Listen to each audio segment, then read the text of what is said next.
that is. You might want to look at this slide because I think there's a question about how to deal with hard bargainers.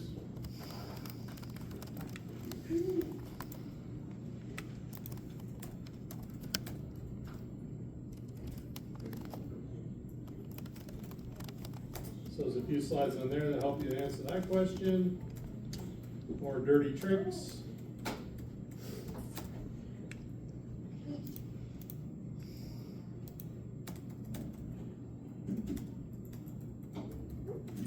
Okay. This chapter was more about you being the intervener, the mediator, the person not necessarily in the conflict, but also helping other parties. This is still important because the case is about you being called in as that type of person, so it's going to be relevant. But mostly as a manager, what and how do you deal with that? What strategies can you use? How do you set that environment? What to watch for? What's critical about yourself and how you need to look in the mirror and make sure that you're the unbiased, neutral person, but is this really a mediation that makes sense? Etc.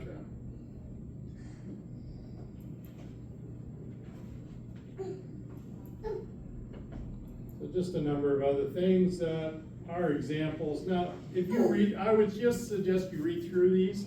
It might give you some ideas when you get to the case of how you might intervene, how you might give some thought process as the manager or the intervener or the mediator when they're called in. But there is some questions about some of the elements you want to make sure for mediation, like setting the stage, like being prepared, having all the details in place. How do you set up and establish the ground rules? So there's a slide that helps you, probably if you have those 1 to 10 in your memory sheet, then you can refer back to them, make sure that you're keeping in order in terms of answering that question. So of course, you start off by, okay, why are we here today? What's your story? Fred, what's your story? Alice?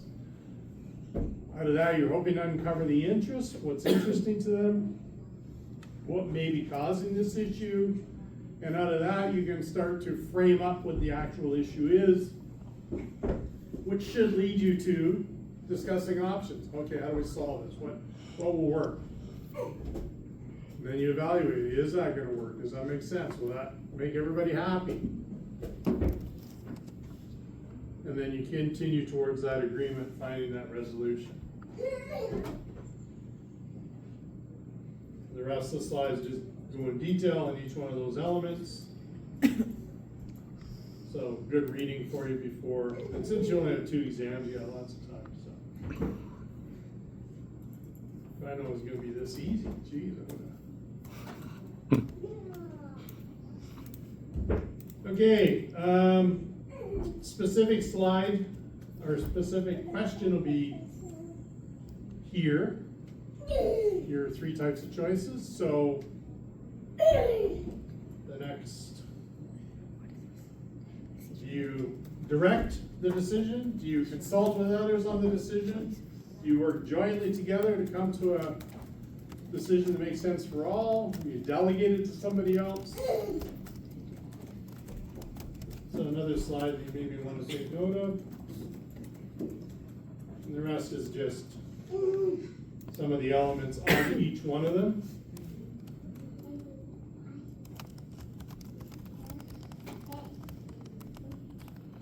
I think I talked about that question the other day we were on Zoom, but yeah, so number 8, you may be called to mediate a conflict. Describe 3 rules that you may establish. Be sure to state what you hope to achieve with each of those ground rules, right? So there's questions like that where these sorts of things are going to help you. I think the actual ground rules were in the previous chapter, but that sort of information, those are the type of questions you're going to get. So now you have 2 of the 10 questions. We'll be done in a minute. Hey, Nancy, tell them. Okay, sometimes it's just, you can't get around it. You're just gonna have to confront the situation. There's gonna be a question about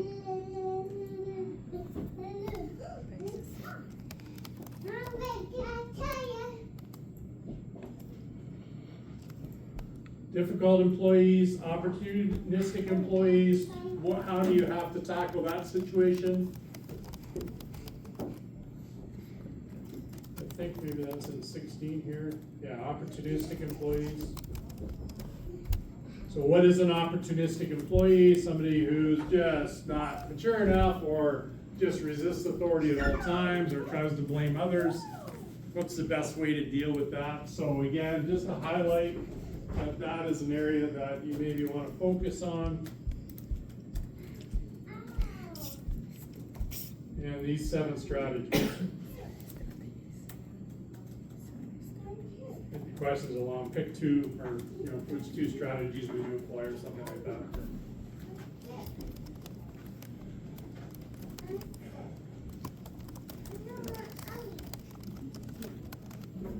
So I can't belabor it anymore to say, I think you've got a number of chapters to flip through. You got a number of slides. Not all the slides pages are as important. I would focus on the slide 2, what that intent was, but hopefully I highlighted for you some of the ones that you may want to have hit your memory page so they're right there in front of you in terms of some of the questions. But the building blocks of collaboration, the steps in integrative negotiation, those are some of the key ones, right? I would approach this as common sense. Look at the question, each one of them from a commonsensical human point of view. What would you do as a human?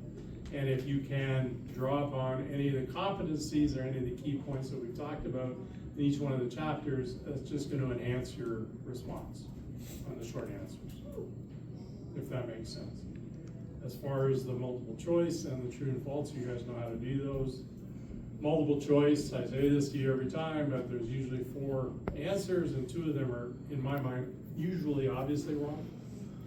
So I always do multiple choice by taking out the ones that are technically, from my perspective, obviously wrong, and then you're down to choosing between the 2.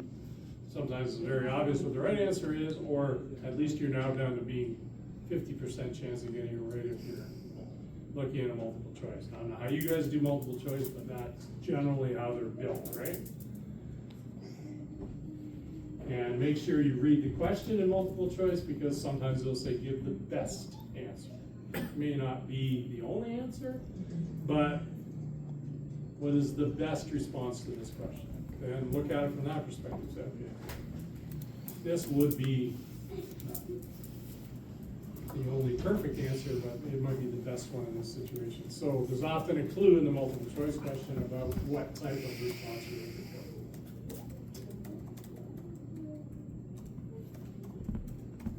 for. Any questions?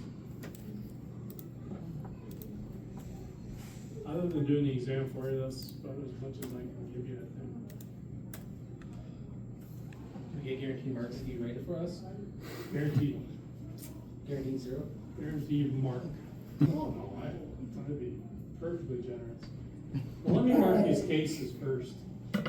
I've got as few as 2 pages and as many as 17 pages as a response to this case. So I'm a little curious to see what you guys have written. I have a question for you. Have you dealt with opportunistic employees in the past? Many times, unfortunately. So, Usually in an environment when you're promoted or you start a new job and they're already there. The best case is not to hire an opportunistic employee, but yes. what ingredient do you use which is not listed in the slides here? What ingredient is the easiest? Yeah.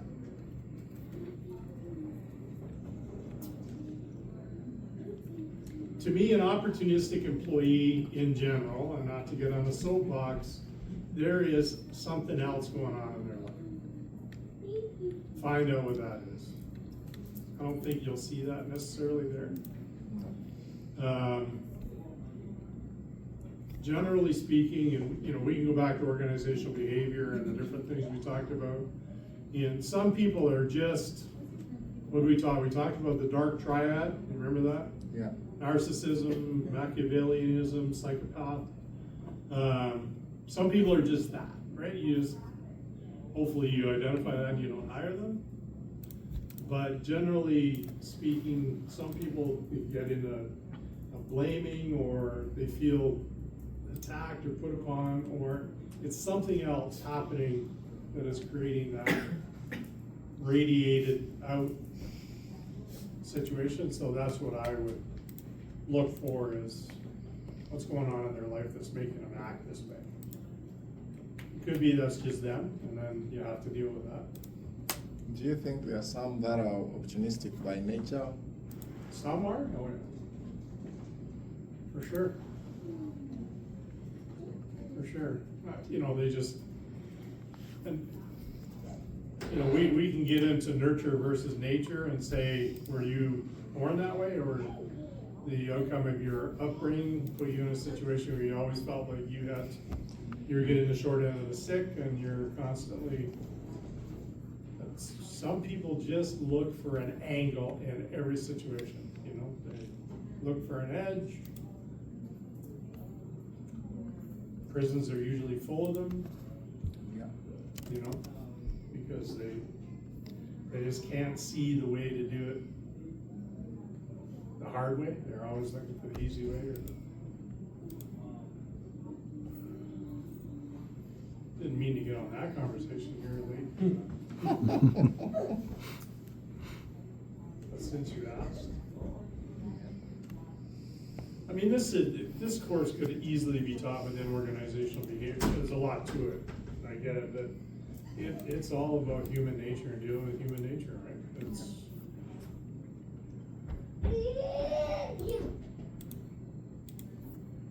That's it. I'm done.